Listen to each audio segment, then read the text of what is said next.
Inspector के हाथ काटने की धमकी, मौलाना को पुलिस ने घर से उठाया। उत्तर प्रदेश में एक मौलाना ने पुलिस के हाथ काटने की धमकी दे डाली है और तो और थाने तक को जलाने की धमकी दी गई। फिर क्या था, योगी की पुलिस ने जमकर डंडे बरसाए, लेकिन इस मामले में ऐसा पर्दाफाश भी हुआ जिसने सबके होश उड़ा दिए, क्योंकि अखिलेश यादव का नाम भी इसमें सामने आया।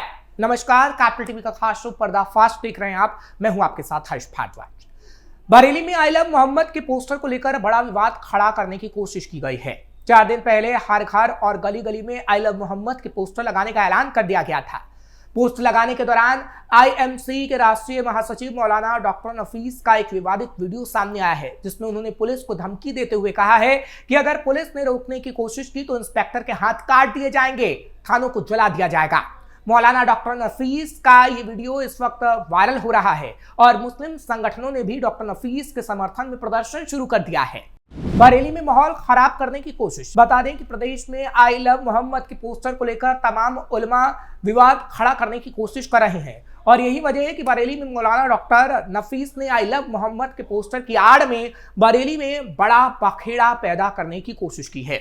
हालांकि अब पुलिस मामले में बड़ी कार्रवाई की बात कह रही है और जिसने भी उत्पात मचाने की कोशिश की है उस पर पुलिस के डंडे बरसेंगे, क्योंकि कुछ मौलाना माहौल को बिगाड़ने की कोशिश कर रहे हैं और अगर ऐसा हुआ तो पुलिस उन्हें घर से उठाने का भी काम करेगी।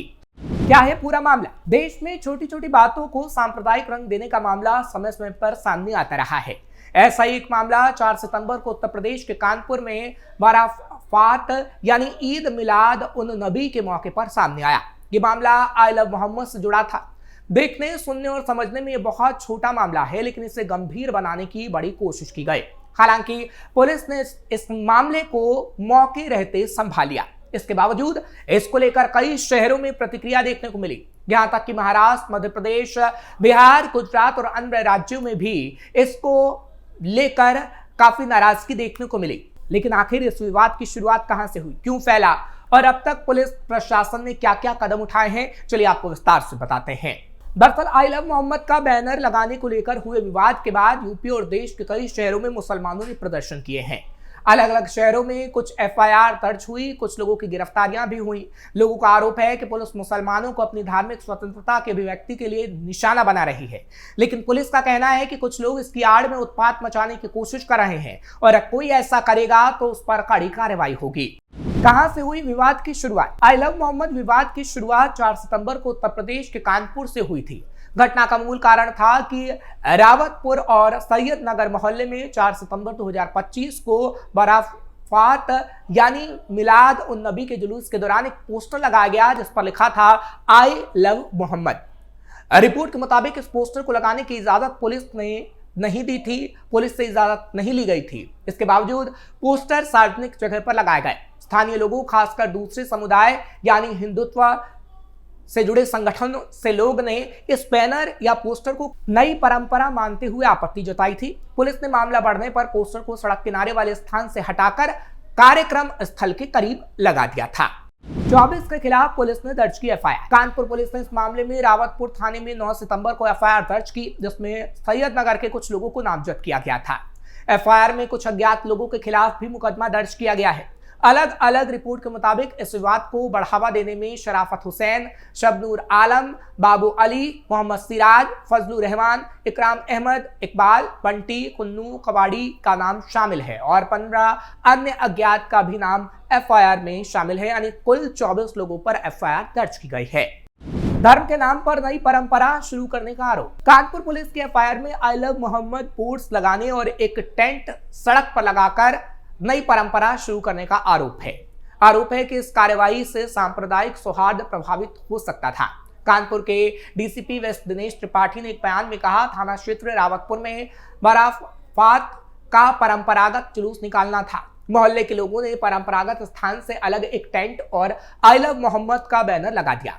एक पक्ष ने इसका विरोध किया, बाद में दोनों पक्षों में आपसी सहमति से बैनर को परंपरागत स्थान पर लगवा दिया गया। उन्होंने कहा कि एफआईआर आई लव मोहम्मद के लिखने या बैनर को लेकर नहीं की गई है, बल्कि परंपरागत स्थान से हटकर टेंट लगाने और जुलूस के दौरान एक पक्ष के द्वारा दूसरे पक्ष के पोस्टर फाड़ने को लेकर हुई है। इसका दूसरे समुदाय ने विरोध किया। ये एफआईआर जुलूस के दौरान तैनात रहे पुलिसकर्मियों की तरफ से कराई गई है। एफआईआर में यह दावा भी किया गया है कि जुलूस के दौरान दूसरे समुदाय के धार्मिक पोस्टर भी फाड़ दिए गए। रावतपुर थाने में एफआईआर बीएनएस की धारा 196 और 299 के तहत की गई। कानपुर पुलिस के मुताबिक इस घटना के संबंध में किसी को गिरफ्तार नहीं किया गया।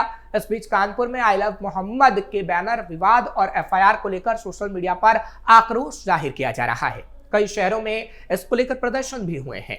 कानपुर के बाद कहां मचा बवाल? बरेली, जहां पर बरेली की दरगाह आला हजरत ने इस मामले को लेकर 16 सितंबर 2025 को एक फरमान जारी किया था। भदोही में भी ऐसा ही स्थिति देखने को मिला जब यूपी के भदोही में जुलूस के दौरान भड़काऊ नारेबाजी की गई।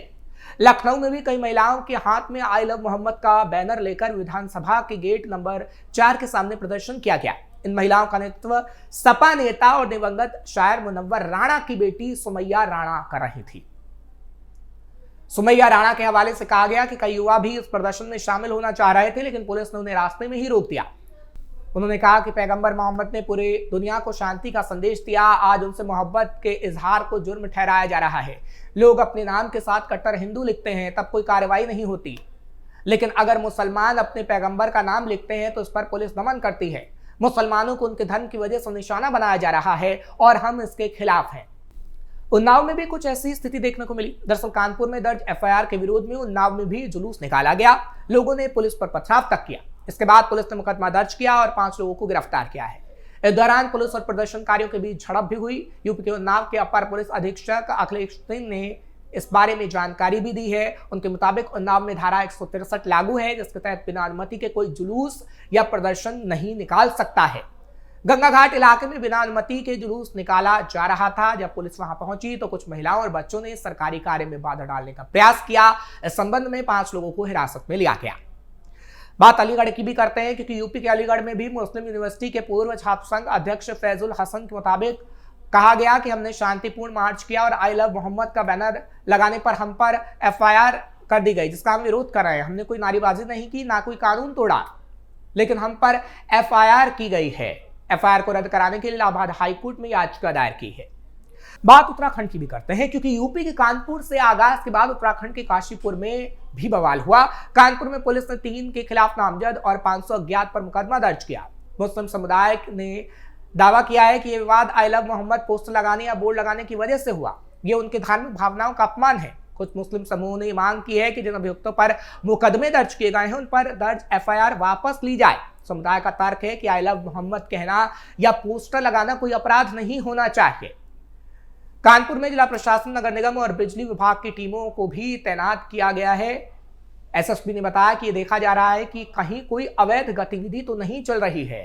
स्थानीय नेताओं और प्रोटेस्ट में शामिल लोगों से बात करने की कोशिश की गई है, लेकिन उन्होंने कुछ बात नहीं की है। ऐसे में उन पर नजर रखी जा रही है ताकि कोई उत्पात न मचा पाए।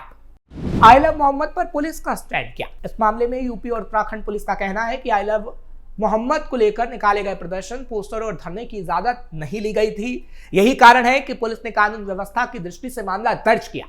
यह मामला केवल बैनर लगाने का नहीं है, बल्कि सार्वजनिक स्थान पर गेट या टेंट लगाना और नई परंपरा स्थापित करना जैसे पहलू हैं।